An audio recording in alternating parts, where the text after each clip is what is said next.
So our first row for splitting for the arms is going to be from the wrong side, and what we're going to do is, on this size sample, I'm going to do a very short amount of stitches. So I'm actually going to do 4 stitches. So I've done my chain, I'm doing 1,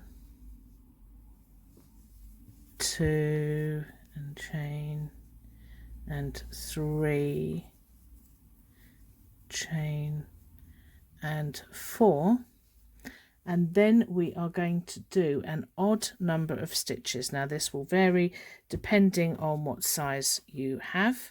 So on this sample I'm going to do 5 chains because it's an odd number. 1, 2, 3, 4, 5, and being careful not to twist, we're then going to count along however many stitches it is. Now it will be more than the amount of chains. Now I've marked my stitch that I'm going into, so I'm going into here, we do our stitch, and then we're doing a chain and a stitch and a chain, and so on to the end. When we get to the end and turn, so we're going into that single chain there, that single chain hole, then make a chain and turn. You can see that now this is how we've got our stitch for our chain, and I think I'm going to have to change the video so you can see it better.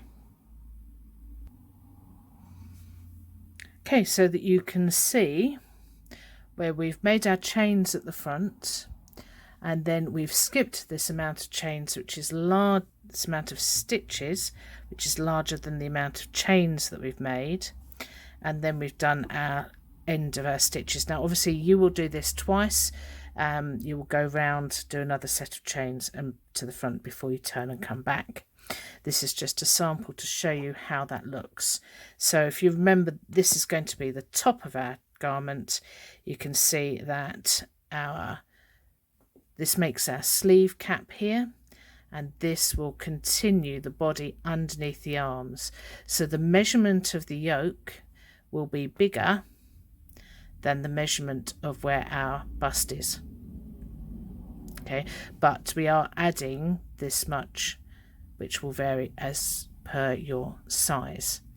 Now, good idea is at this point to try it on and just check that this gap is big enough to put your arm into, just so that you can check so that it's going to fit, because it would be horrible to do loads of rows into the body and then realize it wasn't going to fit. Okay,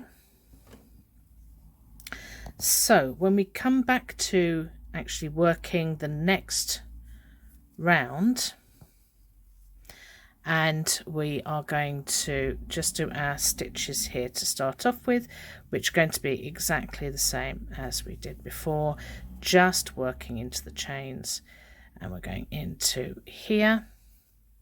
When we get to this point here,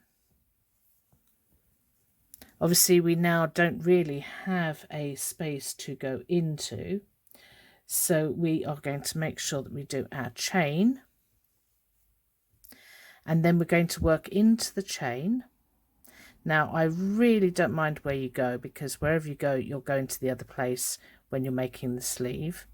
I'm going to go into the top edge of this chain here, so we're going to go into that chain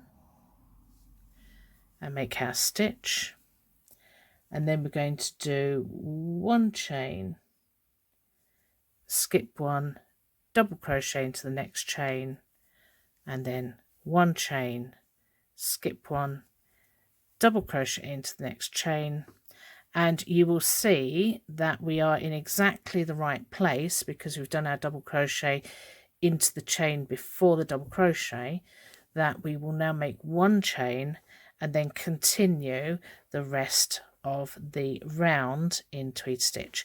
When you get to the other sleeve you do exactly the same thing, and then when you get to the end of the round you go into the same place, that little bit in there. So we're getting a nice straight edge coming up here, and we've now got 1 round, and we can now see. If you want to try it on again here, that's a good idea, just to make sure that we've not reduced too much of the stretch of that chain. Okay, and just so that you make sure that your arm goes on in before we go any further. After this, we will continue in tweed stitch for the rest of the body, and then I will come back and show you how to do the sleeves.